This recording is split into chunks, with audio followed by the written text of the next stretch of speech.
Yeah, welcome to this talk. This talk is about federated Angular, which involves micro frontends and, of course, module federation. And I want to start with a picture, namely with this picture here.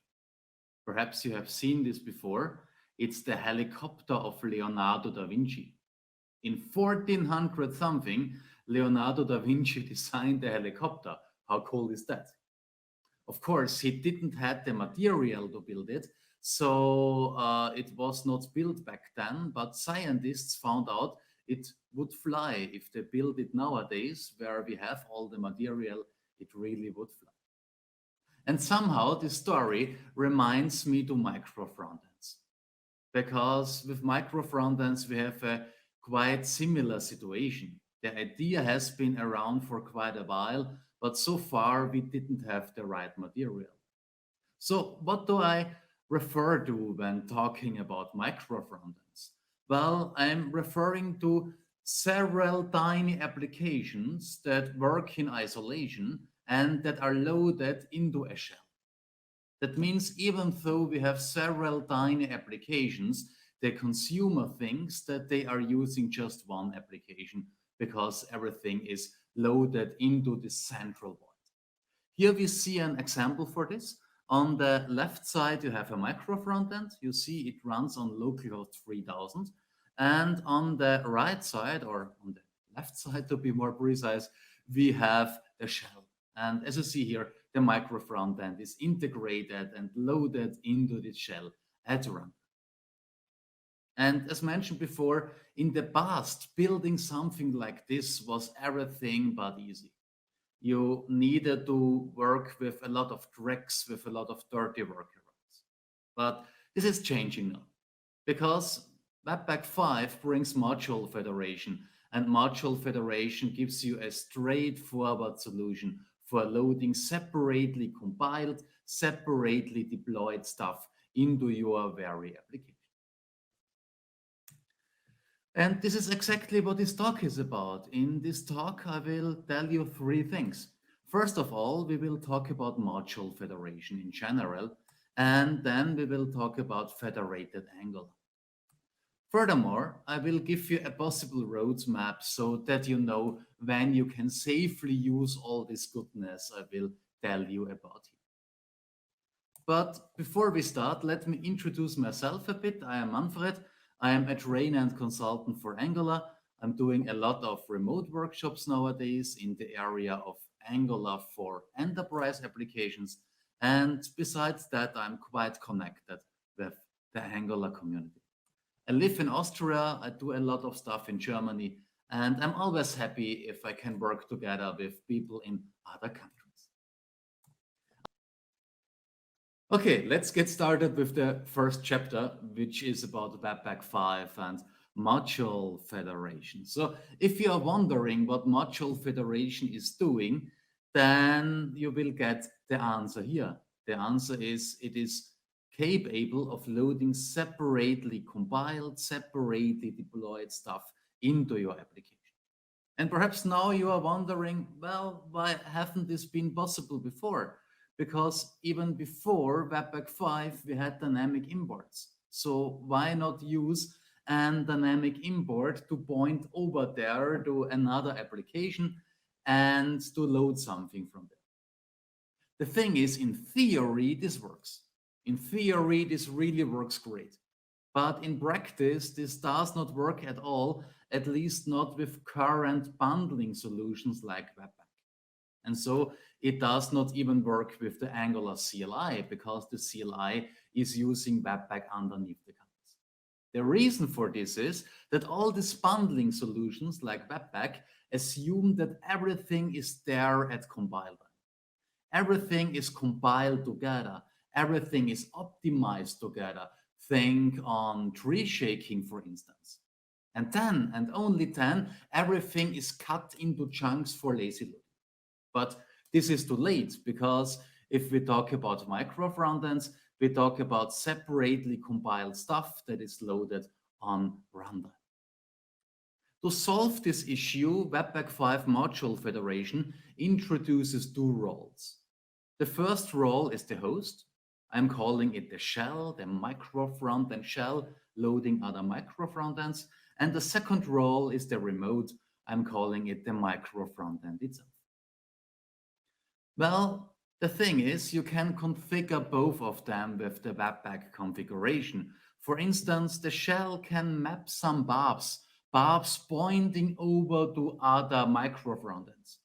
Here, for instance, I've mapped the path MFE1, which stands for Micro Frontend 1. It's very creative, I know. And that means every time we are importing something using an URL starting with MFE1, we are pointing over there to this micro frontend and we are grabbing something from there. By the way, here we can also define an alias. We could say, hey, what I'm calling MFE1 here is called also MFE1 over there. To be more precise, in this very case, it's a non-alias because I'm using the same name on both sides, but you can really use different names here, like Manfred and Batman and so on. This is the configuration for the shell. On the other side, for the micro frontend, you can also configure stuff. With this configuration, for instance, you can expose your files. You can say, hey, let's expose this IB component under this or that path. And then something beautiful happens. I guarantee you, you will love it.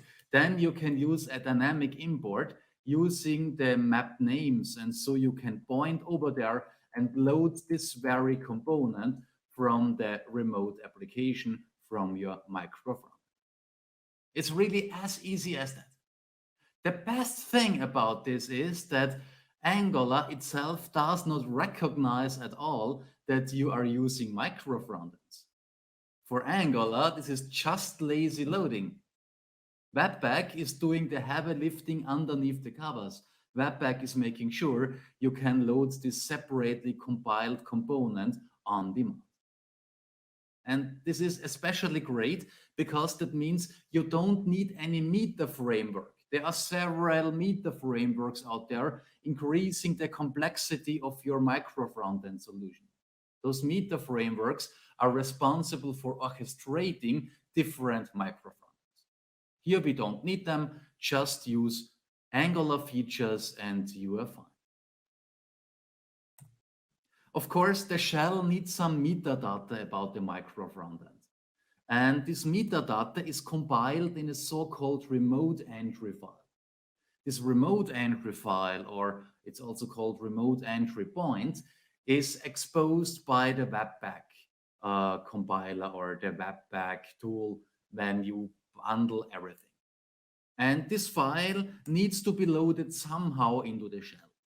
You can do it statically as here, but you can also do it in a more dynamic way. You can leverage some APIs to load it just on demand. After you've got all the metadata, your shell is capable of loading the remotes on demand. The best thing of all of this is you can share dependencies. So let's say you have 10 micro frontends. Of course, you do not want to load Angular 10 times. You only want to load Angular once. And so you can define using the configuration to share Angular core, Angular common, and all the other Angular libraries. Just define the same libraries for all the roles, and then Angular itself will only be loaded once. Of course, now the big question is, how can we make the CLI do use module federation? And for this, I have a good message for you and a message that is not that good. The good message is the CLI is already using Webpack underneath the covers.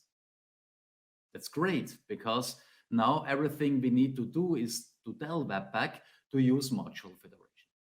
The information that is not that great is that the CLI is shielding Webpack from us. That means we cannot directly get in touch with it to tell it to use module federation. But for this, there is a solution. For instance, we can have a module federation config and we can delegate it to Webpack using a so-called custom builder. Builders are a mechanism of the CLI. Builders are exchangeable. builders are responsible for building applications and libraries. The default builder for the CLI responsible for applications is delegating to Webpack. And everything we need now is a custom builder, which is delegating our module federation configuration to Webpack. And then it needs to delegate to the default builder, which is triggering Webpack to build your application. So at the end of the day, we talk about 10 lines of source code and some boilerplates to make a custom builder working together with the CLI out of it. And of course, you could do this by hand, but you don't need to because I've already done it. I have developed a package, an NPM package called Angular Architects Module Federation. You can download it using, of course, NPM. And basically, it does three things for you. First of all, it generates the skeleton of a module federation config. That means you don't need to learn it by heart. You get the skeleton. You only need to fill in placeholders. That's the first thing. The second thing is it installs the custom builder for you, which is enabling module federation underneath the covers, which is delegating your configuration to Webpack, which is used behind the CLI. And then for the sake of debugging, it is assigning unique boards to your micro frontend so that you can start it side by side. To make use of it, you just need to ng add it. Then you need to adjust the generated configuration and then ng serve it to try everything out. That's it. And for this, I have prepared a demonstration for you because, you know, I'm always saying module federation is a bit like the 1980s. You need to experience them to know what they are about. So let's try this out. In this demonstration, I will use an application like this here. This application acts as my shell. And here I have my MFE1, which is my micro frontend. You can notice the micro frontend by looking at the dashed red border.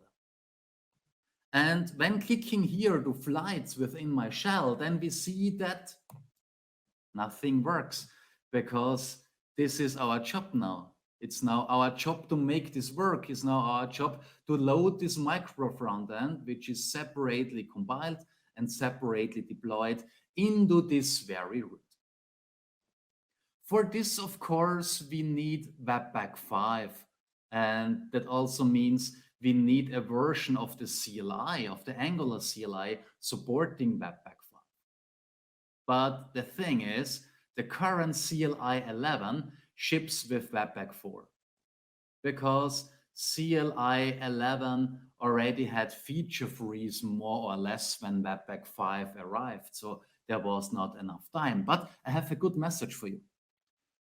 For this, let's have a look at our source code. Let's have a look into our package JSON. The thing is, while CLI 11 is not supporting Webpack 5, there is an experimental opt-in for it.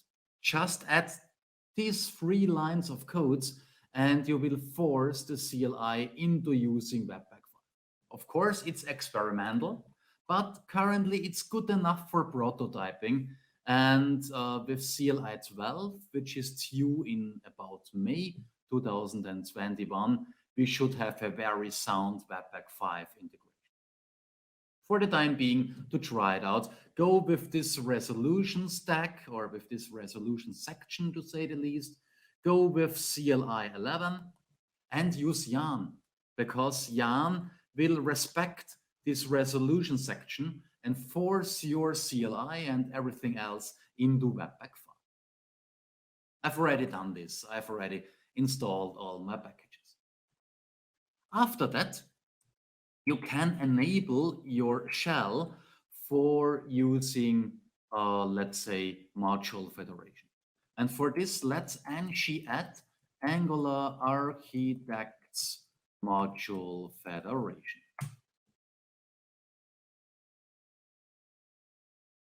This takes some time, the package is downloaded, and after it has been downloaded, it asks you two questions. The first question is, which application do you want to enable for module federation? In my case, it's the application called shell. And then it is asking about the port to use for debugging. So here, let's go with the shell application, and I want to go with the port 5000. Several stuff is generated for you, everything you need to go with module federation. And the most important file is the Webpack config here. You just need to adjust it to make module federation work. And you don't need to be afraid, because this is not a fully blown Webpack configuration. It's just a minimum of a Webpack configuration, just everything you need to go with module federation. Because the rest is still generated by the CLI. This is why we all love the CLI, don't we? So let's do the same for micro frontend 1. I have prepared a separate tab here.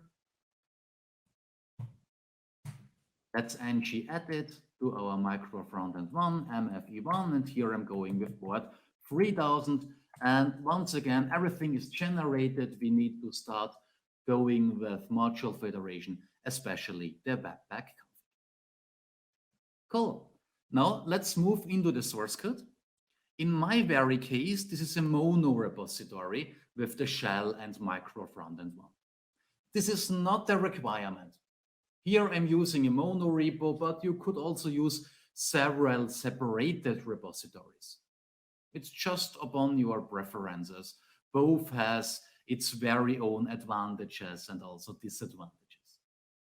So let's move into the micro frontend 1.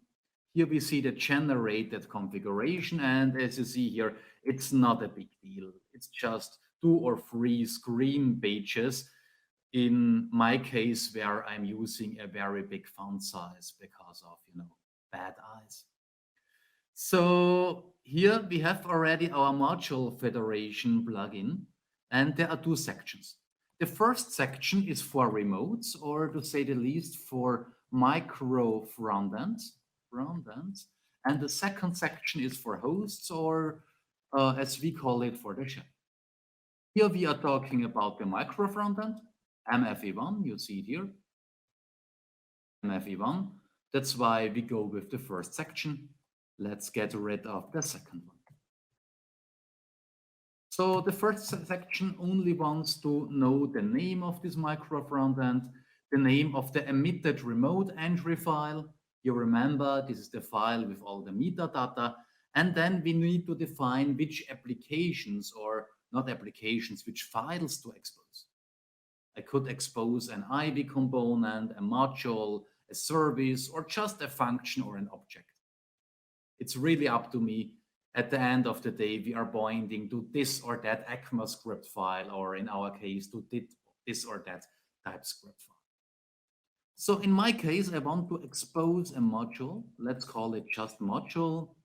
And the module is called flights folder, and it's flights.module.ts. Here you see I can also share stuff. For sharing stuff, there are 2 ways to define your libraries. The first way has been shown on the slides. In this case, you use shared with an array, pointing to all the libraries you want to share. In the second case, you're using an object like this, and this allows you to define how to behave when there is a version conflict. Here I'm saying, if there is a version conflict, I only want to get the highest version. This is what singleton true means. Just give me the highest version. Or to put it in another way, we are going with the Highlander principle. I guess you know the Highlander principle. There can only be one. And the second flag tells me if there is a version conflict, then emit a runtime error. So this is very strict. We get the highest version plus a runtime error. If we skip this, we just get the highest version and a warning telling you that might cause some troubles. Perhaps it works. We don't know. Let's try it out. Here we get the trouble up front. We get the runtime error to be on the safe side because obviously having Angular 9 and Angular 11 side by side is not the best idea.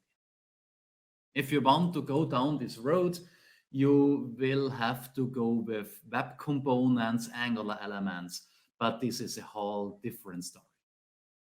And it comes with some workarounds you need to use.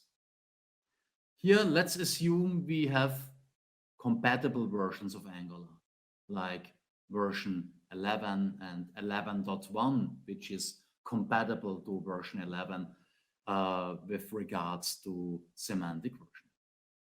Okay, to put a long story short, we are defining some libraries to share. And that's it. So at the end of the day, we have a traditional Angular application plus this configuration file. And if we look into this configuration file or into the exposed file and the exposed module file, then we see this is just a traditional Angular module, a traditional Angular module with subroutes. That means if we load this module into the shell using the router can directly navigate to this or that route defined within this very configuration. This is the micro frontend side.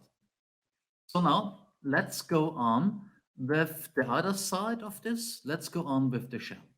One more time, here we have a Webpack configuration. Let's scroll down. Let's get rid of the first section. It is for micro frontends. The second one is for the shell itself. And here I'm saying, hey, let's refer to the micro frontends by using this very path here, MFE1. Over there, it's also called MFE1. And by the way, you can find all the metadata using this very URL. Here, obviously, I'm hard coding the URL of the metadata. This is what I'm calling static federation. This is nice for prototyping and for debugging. But obviously, for production, this is not enough. For production, we need more dynamic. So we need an alternative called dynamic federation. This is leveraging some runtime APIs to tell Webpack module federation on demand which remotes are available. We don't have the time to talk about this today, but if you're interested into this, have a look into my blog. There is an article series about further topics like dynamic federation and so on. For the time being, let's go with static federation. And besides this, we are also sharing the same libraries with the same criteria. We are going with the Highlander principle. Okay, now let's also have a look into the routing configuration of this shell. For instance, if we look in my app routes.ts, we see that I have already prepared a lazy route. So it is just a traditional lazy route. Angular does not even recognize that we are using module federation here. It's just a route with load children and then dynamic import. But the special thing here is that this dynamic import is using all the map paths, and so Webpack will take care of it at runtime. However, at compile time, TypeScript is not happy with this. You see it here, there are squiggles. TypeScript is saying, hey, I don't know this file. And of course, TypeScript does not know this file because it's not there at compile time. It's a virtual file that is resolved by Webpack at runtime. So let's inform TypeScript of this. For this, you need a file with the ending DTS. Name does not matter. If it has the ending DTS, then it is picked up by TypeScript during the compilation. And here we can say, hey, TypeScript, it's all good. This path will exist at runtime. I know you don't know it, but don't be scared about it. It will be there. Trust me, I'm an expert. And if we move back, we see TypeScript is fine. Awesome. So one more time, we have just two ordinary Angular applications plus some configuration on both sides, and that's it. Now let's try it out. For this, let me start mfe1, ng serve mfe1. Oh, we don't need to open it. And let me also ng serve the shell in the second tab, ng serve shell -o.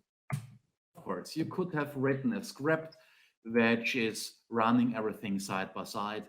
Here, for the sake of demonstration, I'm going with two Deps in my console. Everything is starting.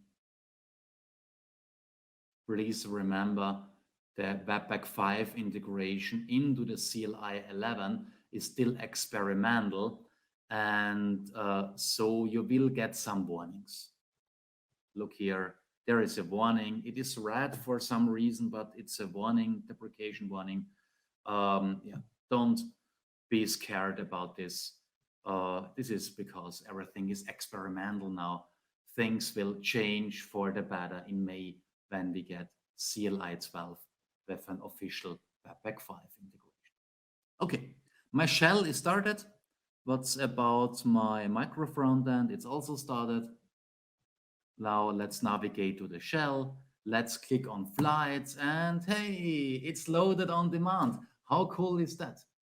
We've loaded something that has been compiled and deployed separately. It's even on a different origin. Here we are talking about localhost 5000, and here we are talking about localhost 3000. So it's really more than just lazy loading. Let's redo this, but now let's have a look at the network tab. So if we click here on flights, we see it's really loaded on demand from localhost 3000, plus it only comes with 11.6 kilobytes, which is nothing. This really proves that Angular itself is shared. Angular itself is not loaded several times. It is shared between my two applications. Nice, isn't it? Because this was not really possible before, at least not without workarounds using the CLI and Webpack. Perhaps you're saying, no, this is nice, and I want to have it. When can I use it safely? And the answer is, well, Webpack 5 and module federation is final. So if you don't want to use the CLI, feel free to use it. I have some customers bypassing the CLI currently to make use of this. But if you want to go with the CLI, please keep in mind the Webpack 5 integration is experimental. It's an opt-in. And there will be the official solution, hopefully, for CLI 12. That means you can start with prototyping now, and when it comes to May, then you can go into production with this. By the way, if you like this talk, you will very likely also like my ebook. It's about module federation and some alternatives, and it contains also other things you need for big enterprise scale applications like domain-driven design, strategic design, or NX monoreals. So check it out, it's free, angulararchitect.io/book. Okay, let's come to a conclusion.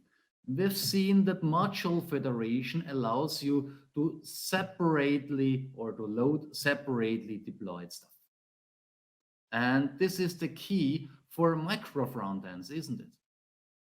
Different teams can work on them, they can deploy it, and at runtime, the newest version or perhaps just a configured version is loaded into your shell. And we can also use it together with Angular and the CLI. Just use this plugin, ng add it, and you are fine. So thanks for having me. Here you find my contact data. I've already uploaded my material to my blog. And if you like, follow me on Twitter so that we can stay in contact. Thank you and have a nice day.